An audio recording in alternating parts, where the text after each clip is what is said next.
Getting settled in our main cabin today, a few bags, so we can accommodate everyone. If you quickly step out of the aisle, allow others to continue on to Minneapolis. We are about 10 minutes from 15 from our scheduled departure time, 10 minutes from what we're trying to do, which is get out of here about 5 minutes ahead of schedule. If you're from around here, you know, perhaps you don't, there's a bunch of our our major runways are closed here in San Francisco, so they're landing and departing the same runway essentially, which just limits and slows things down a little bit. So it looked like there was a fairly big lineup for takeoff, although as we've been sitting here, it looks like it's diminishing, so we're looking to be on the tail end of that lineup and get out of here expeditiously. As we head to the east, initially for the first hour, call it hour and a half, should be a pretty good ride.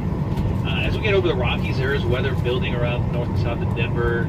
We're going to try to deviate around that to get the best ride as we can. But we may get bumps through there. But bottom line is I'll get the seatbelt sign off as soon as long as safe to do so. And of course, we'll get you to Minneapolis safely. Thank you very much for doing this today. We appreciate your business, and we'll talk to you again once we're in here.